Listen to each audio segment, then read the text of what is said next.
ਤੇ ਹਾਂਜੀ ਸਤਿ ਸ੍ਰੀ ਅਕਾਲ ਸਾਰਿਆਂ ਨੂੰ। किद्दां हाल चाल सारे ठीक ठाक? आई होप सारे ठीक ठाक होंगे। तो आज हम पुर्तगाल में 3-4 न्यूज आपके साथ शेयर करेंगे। पहली तो है कि नेशनलिटी लॉ को लेकर है जो 10 साल होने जा रहा था लेकिन अभी तक प्रेसिडेंट ने पास नहीं किया। और उसके बाद जो पीआर कार्ड है हमारा उस पर इंटरव्यू होती है या नहीं होती है उसके बारे में बात करेंगे। और एक गुड न्यूज ये भी है कि रीन्यू जिनके हुए थे उनके कार्ड्स भी आना स्टार्ट हो गए। आईमा ने अपना प्रोसेस बहुत ज्यादा फास्ट किया हुआ है उसके बारे में बात करेंगे। और अब इनकी आंख एशियन के बिजनेस पे है इसके बारे में बात करेंगे, क्योंकि अब शेगा ने ये डिमांड कर दी है कि अब एशियन के जो जितने भी बिजनेस है उनको ब्रिकी से चेक किया जाए। उसके बारे में हम डिटेल में बात करते हैं। तो पहले आप अगर चैनल पे नए हो तो प्लीज चैनल को जरूर सब्सक्राइब कर लो।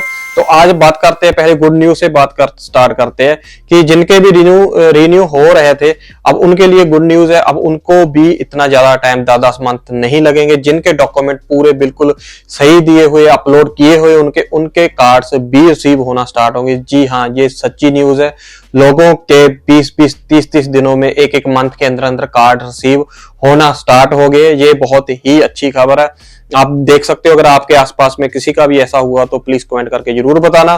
और दूसरी न्यूज ये है कि जो नेशनलिटी लॉ का आप सबको पता है कितना ही पीछे चर्चा का विषय रहा है। ये नेशनलिटी लॉ जी चेंज कर दिया, अब 5 साल से सीधा 10 साल में कर दिया एशियन के लिए। और जो सीपीएल कंट्री है जो लैंग्वेज पुर्तगाली बोलती उनके लिए 6 साल कर दिया। अब सबको पता है प्रेसिडेंट ने इस पे साइन करने से मना कर दिया था, ये अप्रूव नहीं हुआ था। लेकिन अब ये स्पेशल कमेटी में गया हुआ था, अदालत में गया हुआ था। अब इस पे बहस होनी है, बहस होगी अब सितंबर इनटेक में।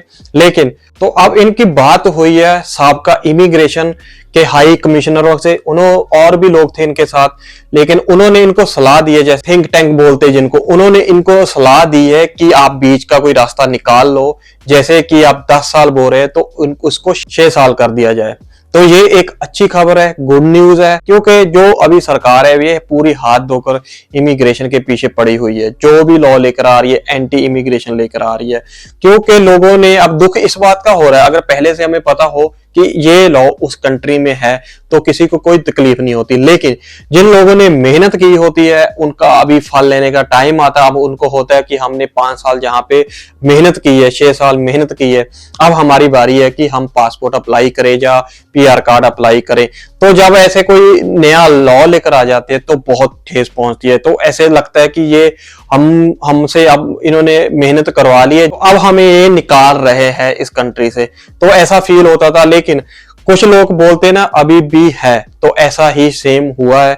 जैसे कि पहले एंटी इमिग्रेशन लॉ को जज ने कैंसिल कर दिया था, सेम ही अब इन्होंने ये प्रस्ताव रख दिया कि इसको 6 साल कर दिया जाए। अब मुझे नहीं लगता कि ये पास होगा, अब ये 6 साल ही होगा। अब ये आपके लिए बहुत ही अच्छी खबर है, गुड न्यूज है। जो कि लोग बहुत ही ज्यादा डरे हुए थे कि अब क्या होगा, ये 10 साल, अभी हमारा तो टाइम पूरा हो गया, अब 10 साल अभी और वेट करनी होगी, हमने तो बहुत कुछ सोचा रखा था फ्यूचर प्लानिंग। तो आप सबके लिए ये गुड न्यूज है।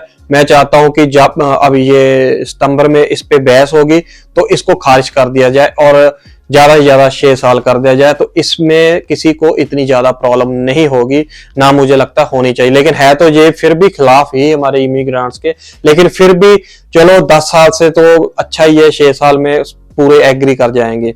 और दूसरी बात है, अब शेगा की नजर सिर्फ और सिर्फ आपके बिजनेस पे, एशियन जितने भी है, जहां पे कितना भी आपका बिजनेस है, और सबको शेगा ने अब डिमांड रख दी है कि जितने भी जहां पे एशियन के बिजनेस चल रहे हैं ऑलरेडी, इनको ब्रीकी से चेक किया जाए। क्योंकि इसमें बहुत ही धांधली हो रही है, किसी का कुछ नहीं पता कौन टैक्स पे कर रहा है, कितने वर्कर काम कर रहे हैं, किसी का कोई ऑनर का नहीं पता, काम कोई कर रहा है ऑनर कुछ और है। तो आपको पता ही है, बहुत पीछे वीडियोस भी आई थी। और इनका एक ऐसा आईटी सेल है जिन्होंने आइडिया बना के रखी हुई है टिकटॉक पे, और हमारे इमिग्रेंट्स की कोई भी ऐसी इनको नेगेटिव वीडियो मिल जाती है तो उसको ऐसे फैलाते हैं, ऐसे शो करते हैं कि हमने तो बर्बाद ही कर दिया पुर्तगाल को। लेकिन ये सब कुछ भूल जाते हैं कि हमने ही बनाया है, इमिग्रेंट्स ने ही पुर्तगाल को बनाया। क्योंकि आप सबको पता ही है, बैंक ऑफ पुर्तगाल के गवर्नर ने भी बयान दिया था कि हम इमिग्रेंट्स के बिना कुछ भी नहीं है। अब जज ने भी ये एंटी लॉ खारिज करके साबित कर दिया कि अभी भी जो अच्छे इंसान है, जो बुद्धिमान इंसान है, उनको पता है कि इमिग्रेशन की वैल्यू क्या है। लेकिन इनको सिर्फ और सिर्फ अपनी वोट से मतलब होता है, इसलिए ये ऐसे ऐसे लॉ लेकर आते हैं और लोगों के ब्रेन वाश करते हैं कि जो तुम्हारे साथ हो रहा है, जो तुम्हें गरीबी में ला रहे हैं, जो तुम्हारी आर्थिक मंदी है, क्योंकि ये काम खुद नहीं करते और ये ब्लेम हमें करते हैं। सरकारें खुद निकम्मी होती है और ब्लेम इनको चाहिए, ब्लेम, क्योंकि जो भी राजनीतिक होती है वो ब्लेम की गेम होती है। अब ये इमिग्रेंट्स को ब्लेम कर रहे हैं। सो अब मैं आपको ये सलाह दूंगा कि अब जितने भी जिन लोगों के बिजनेस है उस पे थोड़ा सीरियस हो जाए। आप पे कभी भी कुछ भी हो सकता है, क्योंकि आपको पता ही है जब भी ऊपर से ये शेगा ऐसी कोई डिमांड रखती है तो उस पे अमल जरूर होता है, काम जरूर होता है। मैं नहीं चाहता कि किसी का चलता फिरता बिजनेस किसी एक गलती की वजह से खराब हो जाए और उसके साथ जितने भी टच में लोग होंगे उनके साथ भी कुछ बुरा हो जाए। तो आई होप आप समझ गए होंगे मैं क्या कहना चाहता हूं, क्या नहीं कहना चाहता। और दूसरी बात है जो पीआर को लेके, जो पीआर कार्ड को लेके ये बड़ी कंफ्यूजन चल रही है कि इंटरव्यू हो रही है या नहीं हो रही।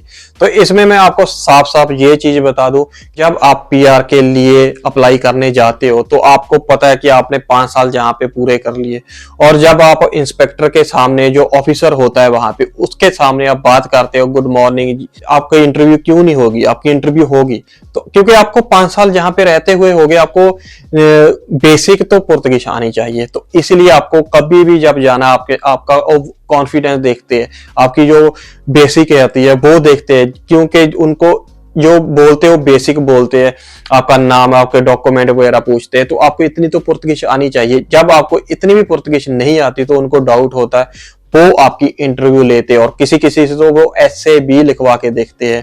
तो क्यों कि आपको ये चीज आनी चाहिए। जब आप कॉन्फिडेंस होगा आपको, आप रहते, आपको इतनी आती है, तो आप हौला बूंदिया बोतार दे बोलोगे तो दुबाई बोलोगे तो उनको डाउट नहीं होता, वो आपकी इंटरव्यू नहीं लेते और आपसे डॉक्यूमेंट मांगते हैं। इतना तो नॉर्मल सबको पता होता है, एड्रेस, जुनता वगैरह।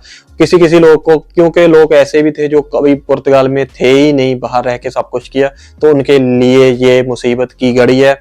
मेरा भी थोड़ी बहुत बेसिक आपको आनी चाहिए, जिसको आती है, कॉन्फिडेंस है पूरा, उसको कोई इंटरव्यू नहीं होती। लेकिन जिसको बिल्कुल औला बूंदिया भी नहीं पता तो उसकी इंटरव्यू जरूर होती है। तो इस चीज पे आप खास ध्यान रखिए जब भी आप जाओगे पीआर कार्ड के लिए अप्लाई करने। आई होप आप सबको समझ आ गई होगी। अगर आपका इसके बारे में कुछ भी पूछना, बताना या कुछ भी होगा तो आप प्लीज कमेंट जरूर करना और इस वीडियो को लाइक जरूर कर देना, शेयर जरूर कर देना और चैनल को भी सब्सक्राइब कर लेना। Thank you.